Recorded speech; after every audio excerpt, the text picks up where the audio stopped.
Mapagpalang araw, kaibigan.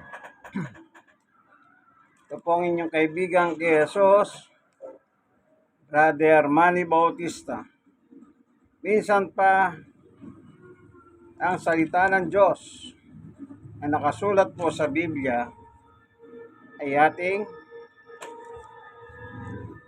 babasahin po. Minsan pa nasa programa po tayong ang tunay na pagbubunyag ng katotohanan o salita ng Diyos ayon po sa Biblia.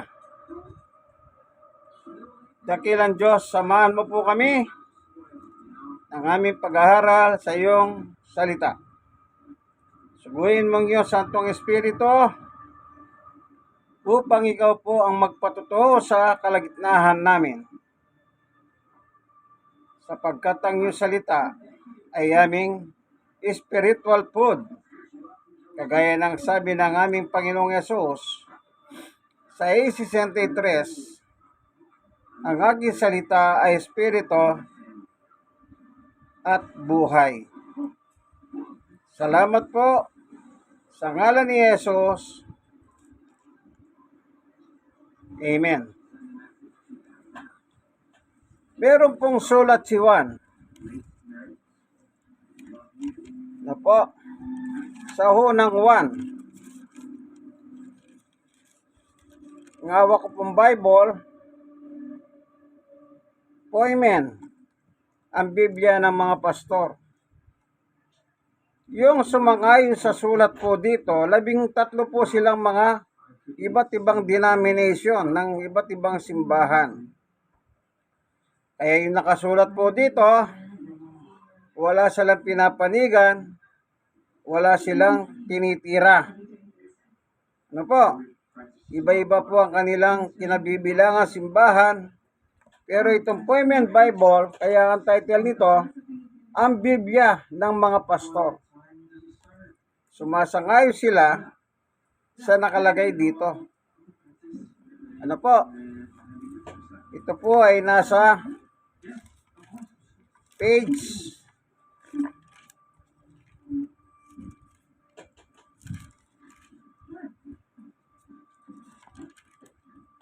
'ito po. Walang page na nakakalagay.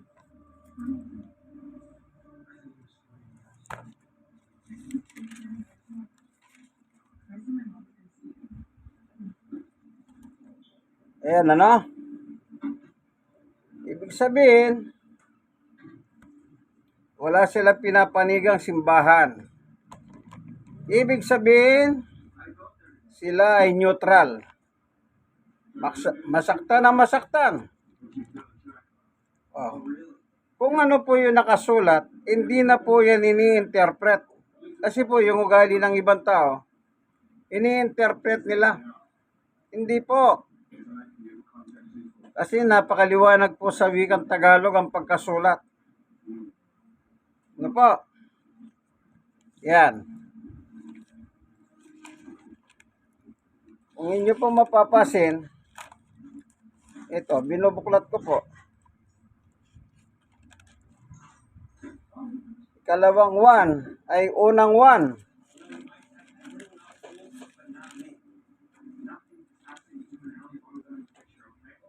Nakalagay po rito, ang unang sulat ni Juan ay may dalawang pangunahing layunin. Una, hikayatin ng mga mambabasa na mamuhay ng may pagkikipag-isa sa Diyos at sa kanyang anak na si Jesucristo. Ikalawa, bigyan sila ng babala na huwag silang sumunod sa maling turo na masama ang daigdig. At si Jesus na anak ng Diyos ay hindi talagang tao. Sinasabi ng mga gurong ito, yung mga 13 simbahan, ano po, na dapat maging malaya ang tao sa anumang kaugnayan sa daigdig na ito para maligtas. Itinuturo rin nila ng kaligtasan ay walang kaugnayan sa moralidad o pag-ibig sa kapwa. Bilang pagsalungat sa turong ito, malinaw na sinasabi na sumulat na si Jesucristo ay tunay na Diyos. Ulitin ko po, bilang pagsalungat sa turong ito, malinaw na sinasabi na sumulat na si Jesucristo ay tunay na Diyos po nakalagay. Binigyan din niya kailangan mag-ibigan ng lahat ng nananalig kay Jesus at umiibig sa Kanya. Yan. So maliwanag po yung sumulat. Sino sumulat? Si Juan. Pinakilala ni Juan, si Jesus ay tunay na tao. Ano po? Kaya wala po akong binabasa ko. Bilang pagsalungat sa turong ito, malinaw na sinabi ng sumulat na si Jesus ay tunay na Diyos, ay tunay na tao. Binigyan din niya na kailangan ng mag-ibigan ng lahat ng nananalig kay Jesus at tumiibig sa Diyos. Yan. So, yun po yung nakalagay, Ano po? Pasinin niyo po, bilang pagsalungat sa turong ito. May pagsalungat po. Ano po? Talagang dumarating po ang mga sulat ng Biblia. Talaga pong dumarating ang mga ganyan. Kaya pinapaliwanag po nila. Ano po? Kapag sinabi mong tunay na tao si Jesus, meron po sumasalungat. Pero ang sumasalungat, yung nasa Biblia rin po. Hindi yung tayong tao. Ano po? Kaya tandaan po natin yung turo ni Juan. Ibig sabihin, ano yung sinasalungat sa turo ni Juan? Si Jesus ay tunay na tao. Ano po? Pasinin nyo. Maliwanag yung nakalagay. Ano po? Bilang pagsalungat sa turong ito, malinaw na sinasabi ng sumulat na si Jesucristo ay tunay na tao. Yun. Meron pagsalungat doon sa salitang tunay na tao. Ano po? Okay? Magbasa po tayo ng Biblia. Ganito po ang nakalagay, Babasahin po natin. Huwag po kayong mag-alala. Babasa tayo.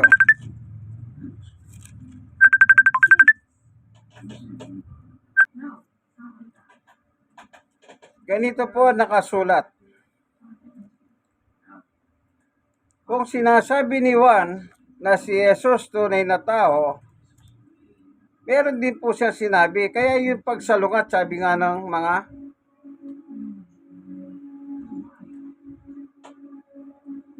nakasulat po. Ito po. At nalalaman nating naparito na ang anak ng Diyos ay binigyan niya tayo ng pangunawa upang makilala natin ang tunay na Diyos at tayo nasa tunay na Diyos sa kanyang anak na si Jesucristo. Siyang tunay na Diyos at buhay na walang hanggan. O, kita niyo po. Kung sinabi man ni Juan na si Jesucristo tunay na tao, kailan nangyari yon? Nung siya pinanganak ni Maria. At nangaral siya, nakita po nilang nangangaral. Oh, yun po ang pagiging tao ni Jesus. Pero hindi po nagtatapos doon ng Biblia. Kaya nga sabi po rito,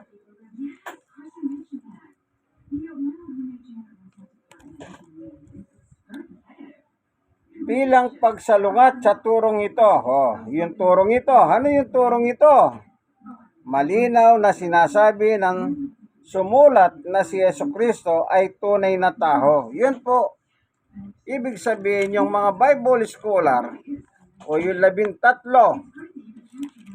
na iba't ibang mga simbahan, ayan, may pagsalungat.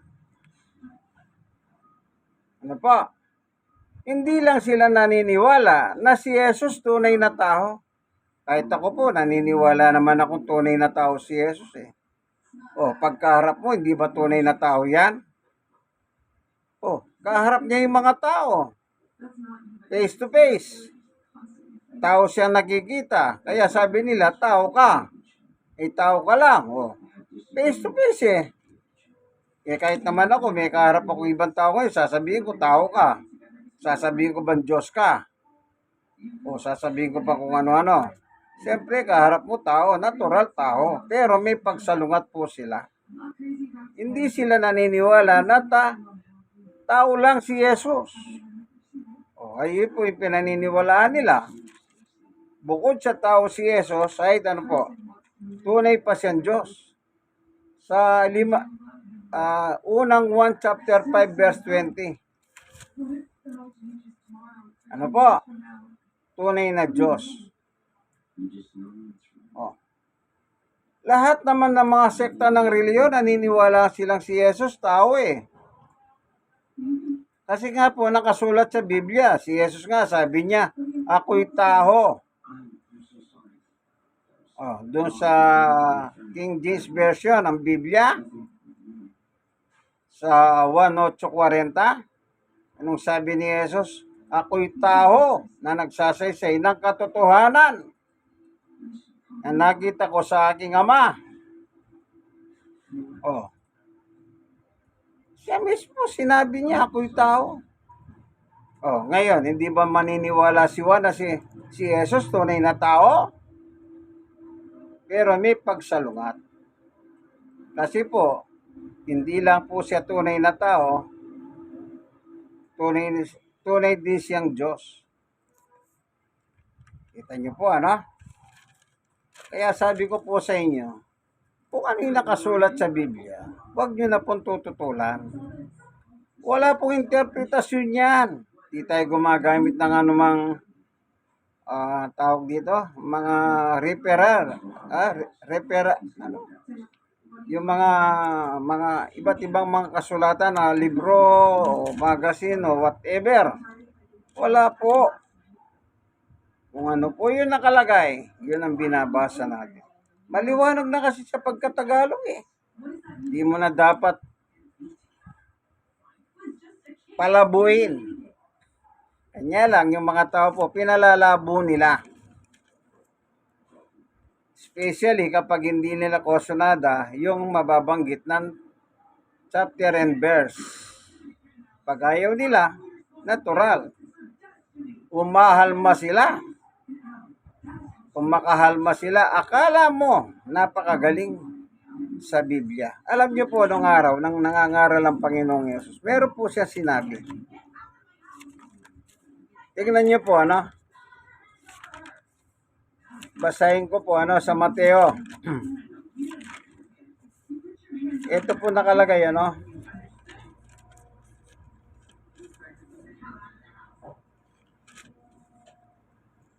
Mateo 23. Una, pagkatapos at sinabi ni Jesus sa mga tao at sa kanyang mga halagad, o yan, mga tao at mga halagad. Ibig sabihin, dalawang klaseng tao ito. Mga halagad at hindi halagad. Kasi dapat kung halagad lang, mga halagad. Kaso po, pasinin nyo, pagkatapos ay sinabi ni Jesus sa mga tao at sa kanyang mga alagad. pinagsabihan sila. Meron siya sinabi. Ano sinabi niya? Ano sinabi niya? Yeah. Sinabi niya sa 3, Mateo 23:3, kaya't gawin ninyo ang itinuturo nila at sundin ang kanilang iniutos. Yan. Ang kanilang itinuturo at iniutos, sundin nyo, sabi ng Panginoong Yesus. Sino yon? Sino yung mga taong yon na dapat sundin? Sa verse 2.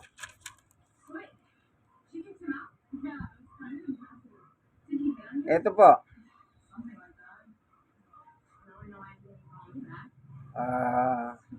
Dito muna. Sa Mateo 22, meron po akong sisingit.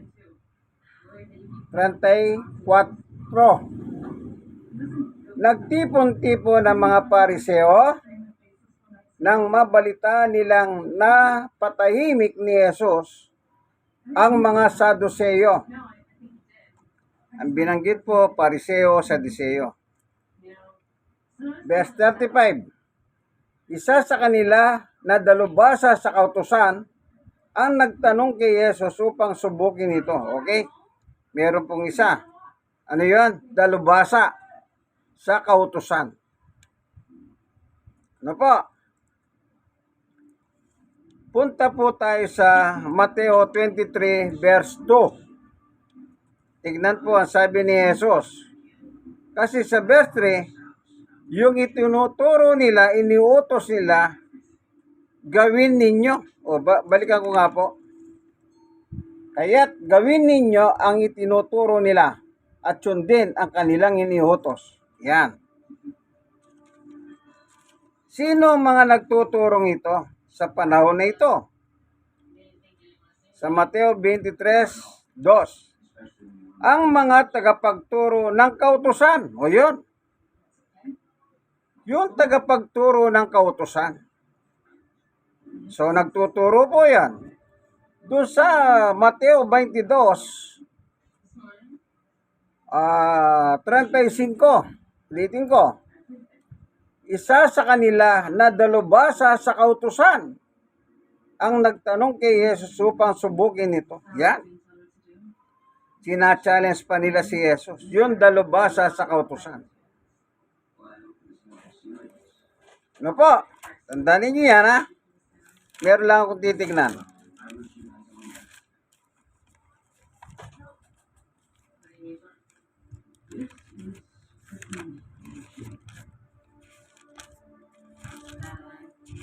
Nahanap ko lang po, ano?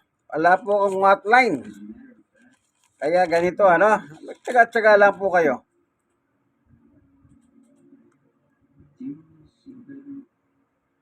Baka sakali meron ako magilap.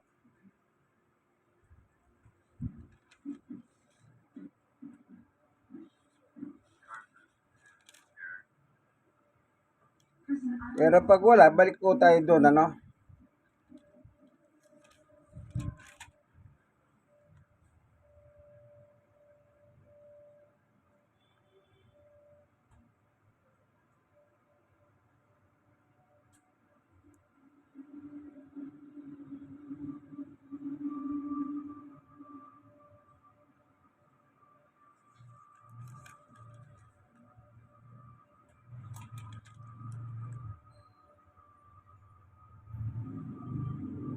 Sige, ano po, wala akong makita rito. Doon sa isang meron po sa isang Bible, ang magandang balita, Biblia pala, yung minsan na ko po yun, nakita ko yun, meron doon. Okay, by the way, balik tayo. Yung dalubhasa sa kautusan. Wala po akong makita dito sa talahan ng mga salita Ano po?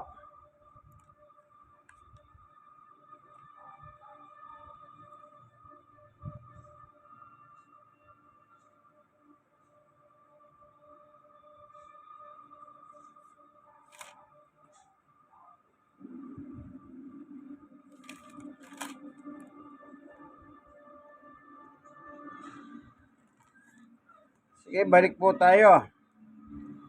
Doon po sa Mateo 22:35, isa sa kanila na dalubhasa sa kautusan yan ang nagtanong kay Jesus upang subukin ito. Dito rin po sa Mateo 23, ito po yung dalubhasa. Ang mga tagapagturo ng kautusan, o yan, yun po yung dalubhasa, no?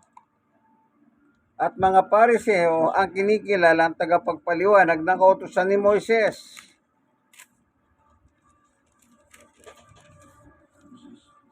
Sa 3, kaya't gawin ninyo ang itinuturo nila at sundin ang kanilang iniuutos. Yan. Yung palang turo ng mga dalubhasa sa kautusan, ang sabi ni Jesus, gawin ninyo.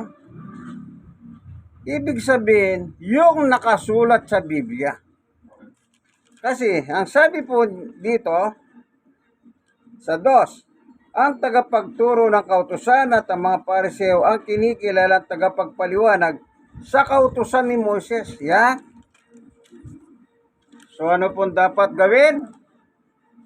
Sabi ng Panginoong Yesus, kaya't gawin ninyo ang itinuturo nila. Kung ano po yung nakalagay po sa kasulatan, sundin ninyo. Sundin ninyo. Ngayon ang tanong, yun ay panahon po ng mga Hudyo. Baka sabihin nyo lumang tipan yan, may Moises na kalagay dyan. Dito naman sa bagong tipan. Meron ba nakasulat na dapat tayo sumunod kay Jesus sa kanya sinasabi? Bagong tipan na po ang ating papapilan. Yung binasa ko po, tama yon. Tungkol po yun sa mga eskriba. Ayan, eskriba po palang tawag sa kanila. Pariseo, Saduseo, eskriba. Scribe, yung nagsusulat ng lumang tipan, nagtatranslate para mauintindihan po nila. Ano po? Sa panahon ni Moises. Sa kanila, sabi ni Jesus sa mga tao at mga alagad niya, sundin ninyo sila. Baka sabihin nyo nga, yun nga, panahon ni Moises yan, Brad. Punta tayo sa bagong tipan. Sa bagong tipan ba, inihotos na sumunod tayo kay Jesus? Kasi sabi niya, sundin ninyo ang tinuturo nila. Hindi sumunod ka kay Jesus. Kung ikaw ay Hudyo, sumunod ka kay Jesus. O sa bagong tipan. O sa bagong tipan, meron man dapat sumunod kay Jesus. Ito po. Ito po sa ikalawang sulat ni Juan. Ano po nakalagay dito?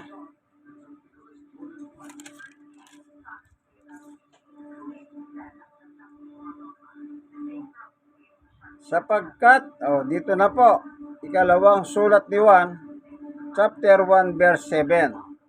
Sapagkat nagkalat sa sanlibutan ang mga mandaraya. Ayaw nilang kilalanin na si Jesucristo dumating bilang tao.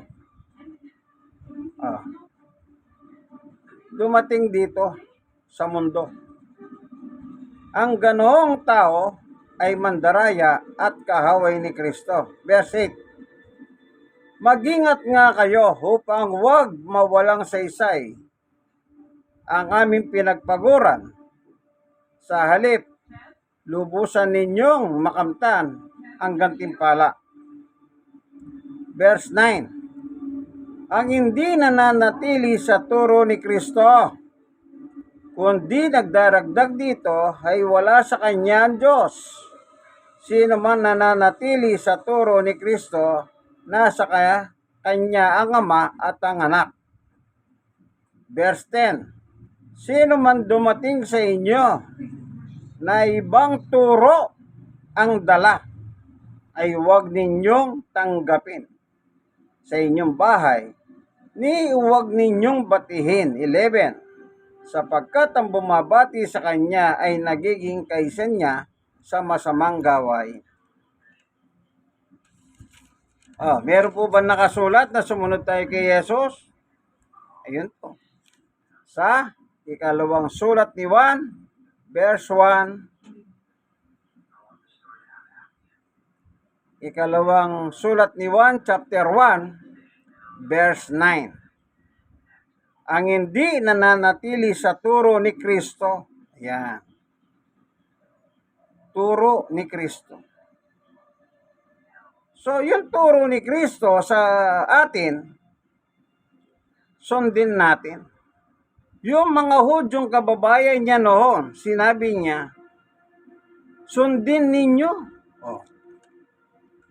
Yung itinuturo ng mga dalubhasa sa kautusan o eskriba. Yung nasa kautusan. Gawin ninyo. At sundin sila. Dito naman, turo ni Jesucristo. Ang tanong, kanino ba galing ang turo ni Jesucristo? Kasi pag hindi ka sumunod sa Kanya, wala sa iyo ang Diyos, wala sa iyo ang anak. Sino o kanino galing ang turo ni Jesus? Si Jesus po mismo nagsabi kung kanino galing ang kanyang turo. Ano po?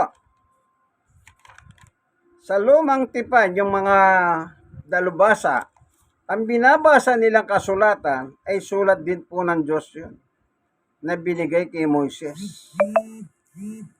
Ano po? Binigay kay Moises. Kasi po, si Moises po ang propeta sa panahon nila. Yung mga Hudyo, Israelite, pinangasiwahan po ni Moises. Kaya si Moises po, yung utos ng Diyos, si Moises ang kausap. Kaya nung umakyat po doon sa bundok, ang kausap ni Moises ay ang Diyos.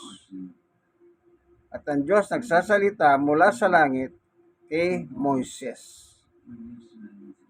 Ano po? Huwag kayong malito. Pero yung nagpapaliwanag sa sulat ni Moises, yung mga dalubhasa sa kautusan. Sila po yung mga eskriba kung tawagin. Sipin niyo po sa panahon ng Panginoong Hesus, siyempre wala na si Moises nang patay na. So yung dalubhasa, sila po nagbabasa. Talagang binabasa po nila sa templo nila ang mga sulat. Ano po? Si Jesus nga nakabasa eh. Saka na po natin puntahan yan. Si Jesus nakabasa rin sa salita ng Diyos. Yung sulat ng Diyos. Okay? Nasaan na ba tayo, kaibigan? Utos ni Jesus. Kanino galing? Ayan.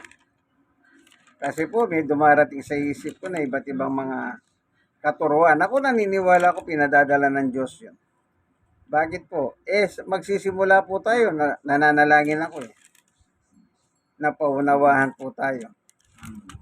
Ano po? Yan. Kaya dumarating lang po sa isip ko yan. Kaya wala akong outline.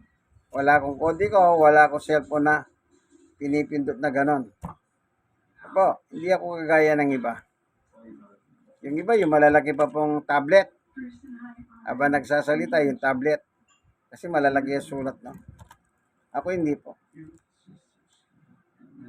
Ganito po ang pahayag ng Panginoong Jesucristo sa 1:12:49 at saka 50.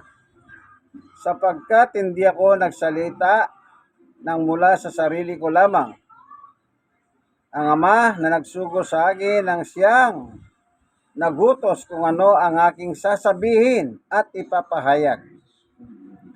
Verse 50, at alam kong ang kanyang utos ay nagbibigay buhay na walang hanggan, kaya't ang pinasasabi ng Ama ang siya kong ipinahayag. Yan. Utos ni Jesus, salita ng Diyos. Kaya pag sinunod mo si Jesus, sinunod mo ang Diyos.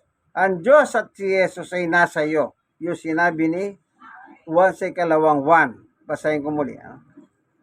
Ang hindi nananatili sa turo ni Kristo, kundi nagdaragdag dito, ay wala sa kanya ang Diyos. Sino man nananatili sa turo ni Kristo, ay nasa kanya ang Ama at Anak. Kasi po yung turo ng anak galing sa Ama. Na kapag yun ay tinanggap mo, sabi ni Jesus, sinampalatayanan mo, may buhay na walang hanggan ka. Bakit? Nasa iyo ang Ama, nasa iyo pa si Jesus. Ulitin ko. 12:49:50 ng 1. Ano po?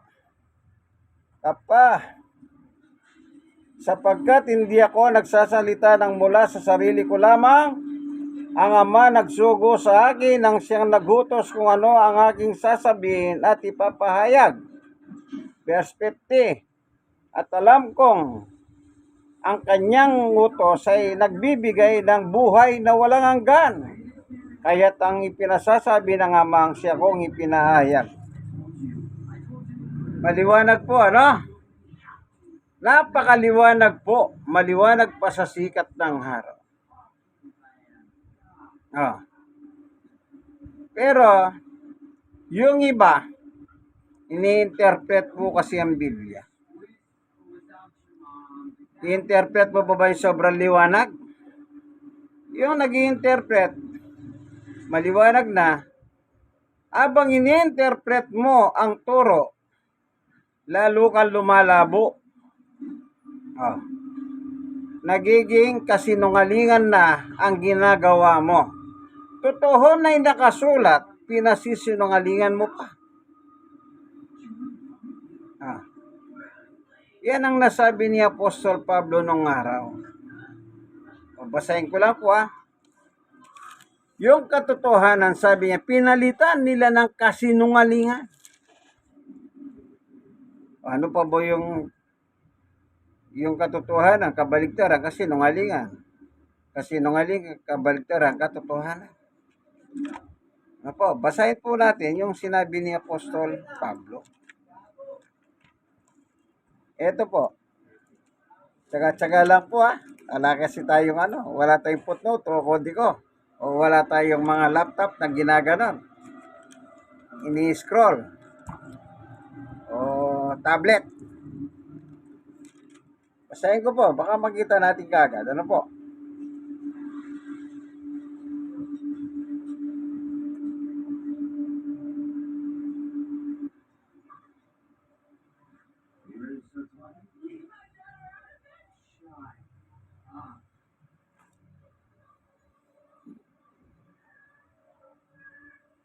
Ito po. Roma 1:25. Tinalikuran nila ang katotohanan tungkol sa Diyos at pinalitan ng kasinungalingan. Kita niyo po. Ulitin ko. Tinalikuran nila ang katotohanan tungkol sa Diyos at pinalitan ng kasinungalingan. Kapag ini-interpret mo ang kasulatan, kaibigan, gumagawa ka ng kasinungalingan. Nagiging sinungaling ka na. Huwag mong i-interpret. Ano pa? Bawal mag-interpret ng Biblia. Dito po sa Kawikahan, chapter 30, verse 5. Ang lahat ng salita ng Diyos mapapanaligan at siya ang kanlungan ng mga nananalig sa Kanya. Verse 6. Huwag mong daragdagan ang Kanyang salita sapagkat pagsasabihan kanya bilang isang sinungaling. Huwag mong daragdagan. Paano ka ba nagdadagdag? Pinipilipit mo. Ini-interpret mo ng ibang salita mo. Kapag i-interpret mo po ang Biblia, natural, ikaw yun. Salita mo yung ipapalit mo. Kaya maliwanag po, ano? Huwag na po ninyong i-interpret. Kung sinabi po, ito sabi ko nga po kanina, lahat naman naniniwala si Jesus ay tunay na tao. Kasi nga po, nakita nilang harap-harapan. Hindi kasinungalingan yun, katotohanan yun. Sinabi ni Jesus, ako'y tao. Totoo yun. Sinabi ni Pablo, siya'y taong tagapamagitan. Tao, totoo yun. Pero, hindi lang po doon nagtatapos ang Biblia. Meron din nakalagay na si Jesus ay Diyos. Meron din nakalagay sa Biblia na si tunay na Diyos. Kasi po, anak siya ng Diyos. O sige nga, basahin natin. Anong tawag niya sa Diyos?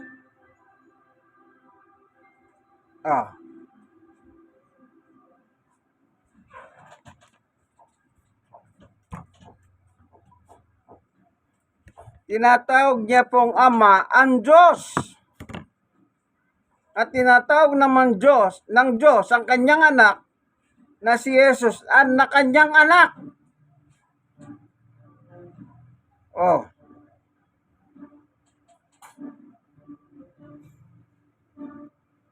Wag na po kayong magpagulo. Wag kayong manggulo. Wag kayong manloko o magpaloko.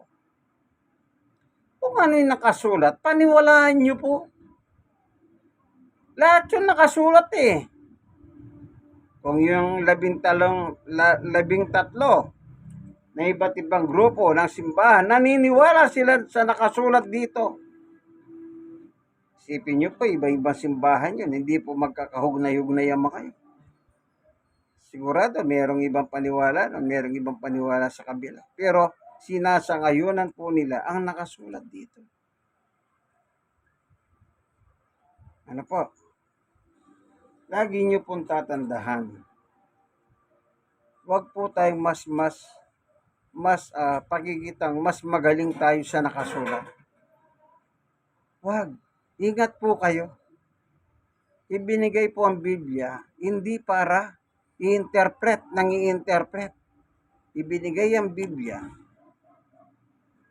ang purpose niya para matuto po tayo sumampalataya sa Diyos through Jesus Christ.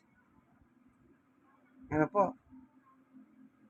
Kaya kung ano po yung nakalagay, maniwala kayo. Sinong sumulat ng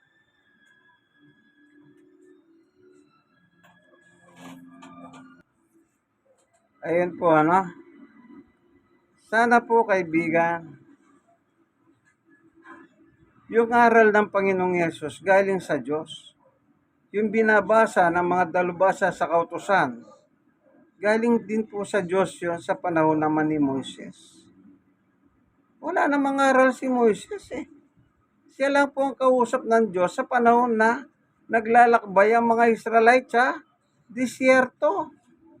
Nang palayain sila ng Diyos sa pamagitan ni Moises sa pagkabihag sa Ehipto. Sila po ay pinangasiwahan niya, pinangunahan niya.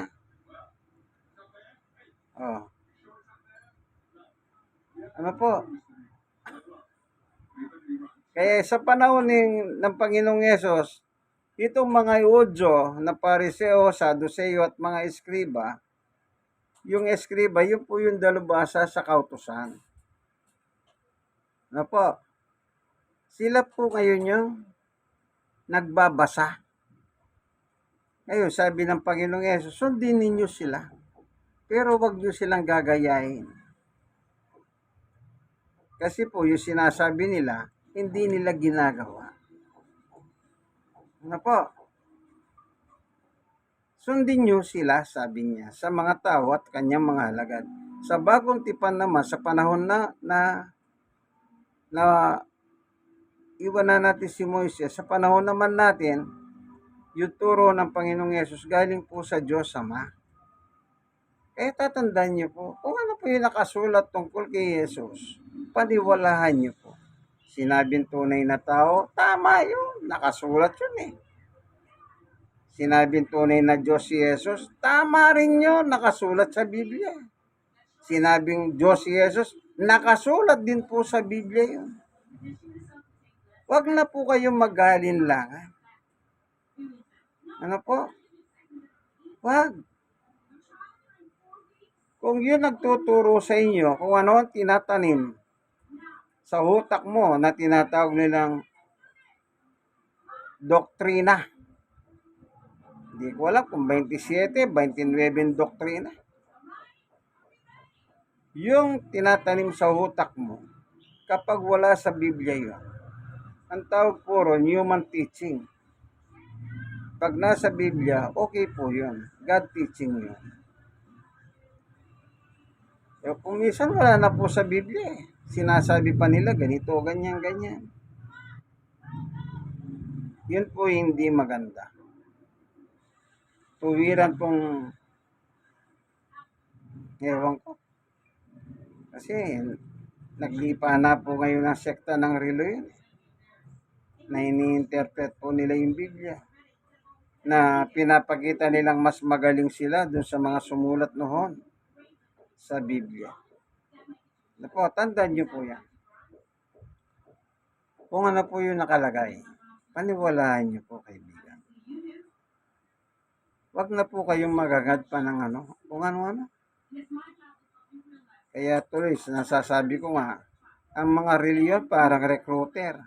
Kanya lang, illegal. Eh, bakit illegal? Abay, isipin mo, may aral na yung isang tao.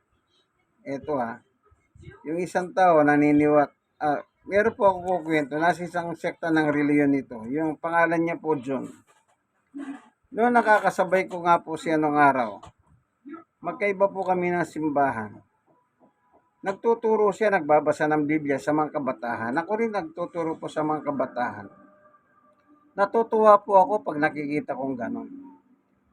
Aba, kinalaunan, hindi ko na siya nakikita. Naisip ko, nasa na kaya si John? Minsan nagkasalubong kami. Wala siyang dalang Biblia. Sabi ko, oh, Brother John, anong nangyari sa'yo? Tagal na kitang hindi nakikita. Dati nakikita tayo, nagbabasa ka ng Biblia sa mga bata. Sabi niya, sabi ko sa kanya, lumipat na ako. Oh, lumipat. Saan ka lumipat? Binanggit niya po yung pangalan na nilipatan niya. Doon bawal magdala ng Biblia. Yun nilipatan niya. At alam ko po yung aral nila doon. Si Jesus ay tao, hindi Diyos kailanman. Pambihira ka kako. Nakakama ka na. Lumipat ka pa sa sahig. Ano ba nangyari sa iyo, kako? Alam niyo po ba, ano sabi niya? Wala pala akong karapatan magbasa ng Biblia. Nagulat ako. Pumasok sa isip ko na yung mga ministro lamang ang may karapatan magbasa. Sino naman nagsabi sa iyo wala kang karapatan magbasa? Sabi ko kay John. Pinakita nila sa akin, pero wala po siya mabuklat na Biblia. Siyempre, naghahanap ako ng evidence, kailangan buklatin niya yung Biblia. Doon niya ipakikita na bawal siyang magbasa. Pero wala siyang mabasa, wala siyang dalang Biblia. Yan ang dala mo ngayon, kako. Meron ako nakita ang papel dito sa bulsa ng kanyang polo. Kinuha ko. Ba, ano ito? Nagpapa-wedding ka ba? Biniro ko kung nagpapa-wedding. Mga pangalan. Hindi, sabi niya. Yan yung mga taong hindi na sumasamba. Yun ang papel niya. Yung nilipatan niya simbahan na hindi Diyos si Jesus kailanman, kundi tao lamang. Tagalista na lang siya ng mga hindi sumasamba. Siyempre, re-report niya yon at nilalagay niya bakit hindi sila sumasamba. Siyempre, tinatanong niya siguro, ba't hindi na po kayo nakakasamba? Nilalagay niya yung comment doon. Yun po ang papel niya. Mas maganda ba yun? Nagsusulat ka na lang ng pangalan o nagbabasa ka ng Biblia sa harap ng tao? Yun po ang malaking problema niya. Ano po?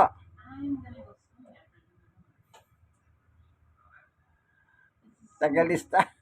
Kala ko kobrador ka ng wedding ka ako. Wala, mula noon, hindi na po kami nagkitang muli. Hindi ko alam kung baka naman siguro nagpa-assign siya sa ibang lugar. Kasi hindi kami magkikita kasi magkalapit lang po kami. Yung kumbaga sa tirahan, sa isang block ako, sa kabilang block lang sila. Talagang magkikita kami. Siguro hindi niya wala siyang maayano po eh. Sabi ko, nakakama ka na, pumunta ka pa sa saig. Isipin mo, ang paniwala ng simbahan na kanyang pinanggalingan, si Jesus ay Diyos na tagapagligtas. Samantalang yung nilipatan niya, hindi Diyos si Jesus, kundi tao lamang. Ayun, nag-isip ako, baka may something. Baka lang ha, nag-isip lang ako. Pero, di ko na siya nakita eh. Sana tanungin ko siya, baka merong ano pa? Kung bakit yung kanyang pananampalataya na si Jesus ay Diyos ay napalitan ng si Jesus ay tao, hindi Diyos kailanman. Yun po ano? Yung mga ganon, kaya sabi ko nga po parang recruiter. Kanya lang, illegal. Isipin mo, nakasulat sa Biblia, babawasan mo. Dadagdagan mo. Hindi po tama yun. Huwag pong babawasan yung nakasulat, huwag mo rin daragdagan. Pag sinabing si Jesus ay tao, maniwala ka. Nakalagay eh. Pag sinabing si Jesus ay Diyos, nakalagay yun. Maniwala ka. Pag sinabing ang Diyos Ama ay tunay na Diyos, maniwala ka, nakasulat. Pag sinabing si Jesus tunay na Diyos, maniwala ka, nakasulat din po yun. Ano po? Sige, babasahin ko ha. Tinawag nga bang tunay na Diyos ang Diyos Ama? Ito po.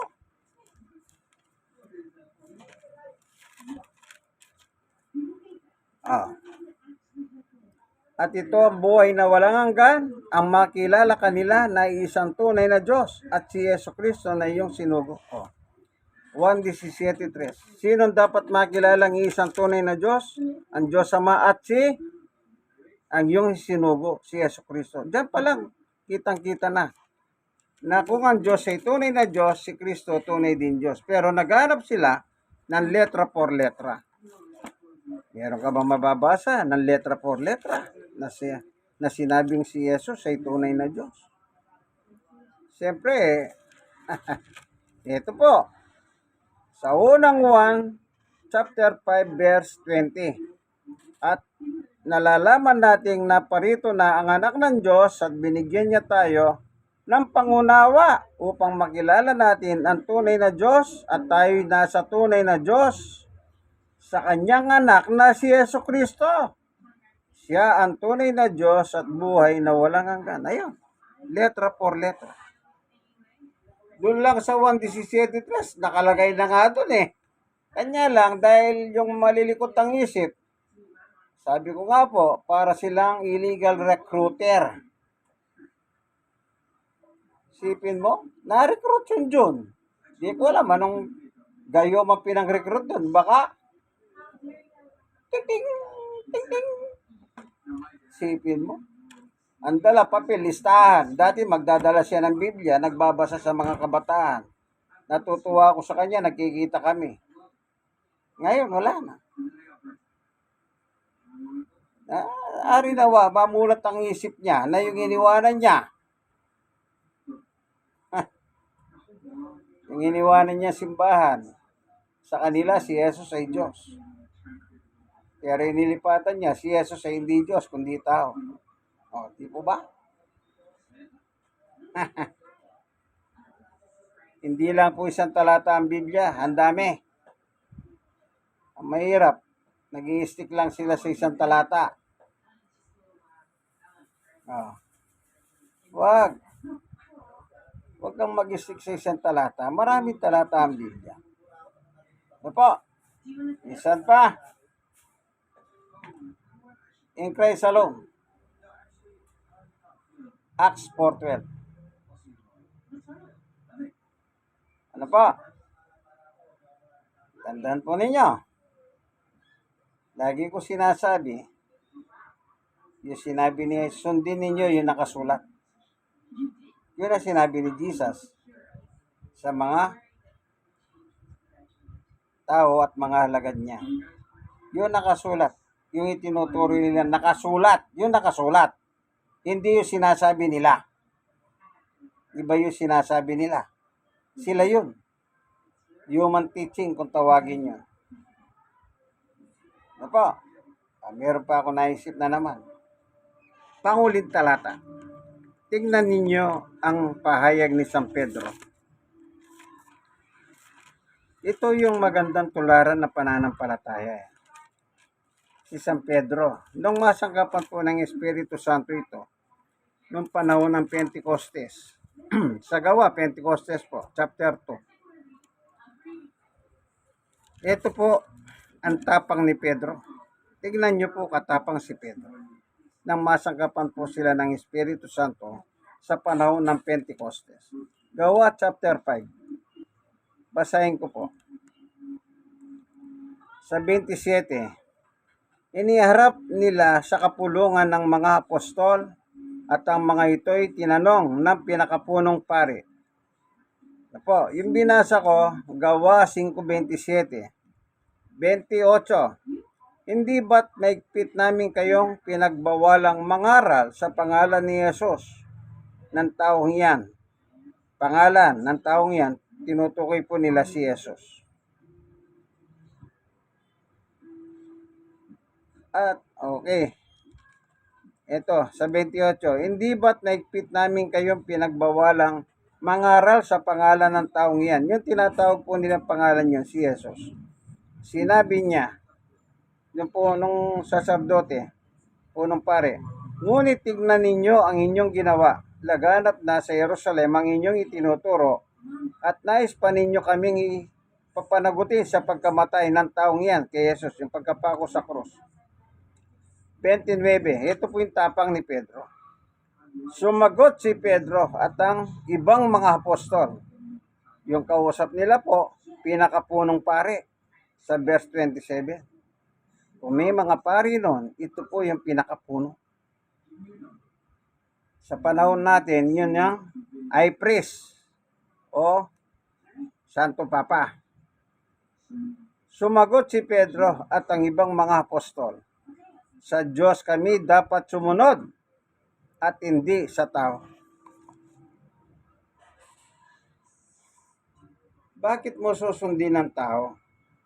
Human teaching yun eh. Nabasa nila. Si Jesus ay tunay na Diyos. Ano sasabihin nila? Ay, hindi totoo yan. O, kita nyo po? Pinalitan yung katotohanan ng kasinungalingan. Hindi totoo yan. May nabasa sa Biblia, si Jesus ay Diyos. Ay, hindi totoo yan. Pinalitan na naman nila ang katotohanan ng kasinungalingan. Alam niyo po yung mga taong yan, sila'y alagad ni Satanas. Lahat ng sinungaling, sabi ni Juan, sa pahayag 21:8, itatapon po ng Panginoon sa ikalawang kamatayan, dagat-dagat dagat-dagat ang apoy at asupre. Walang hanggang parusa po yun. Yun po yung final judgment in the lake of fire. Kasama nila si Satanas. Pahayag chapter 20 verse 10. At yung kanilang leader ng kanilang simbahan. Kasi sinunod po nila. Samantalang sabi ni Jesus, sundin ninyo, yun nakasulat. Oh. Yung ginawa nila, huwag nyo silang tutularan. Pero yung nakalagay sa Biblia na binabasa, yun po yung sundin ninyo. O, maliwanag po ba, kaibigan? Ito po ang inyong kaibigan kay Jesus, Brother Manny Bautista. Yun po, minsan pa, i-share mo naman kaibigan sa iba. At ikaw nasiran, i-share mo rin naman sa iba. Malay po ninyo, magdala ng liwanag sa kanilang isipan. Paano man po yung paniwala nila. Kita nyo po, kung ano yung nakasulat, binasa ko lang. Wala pong okos-pikos. Ano po, walang smartmatic.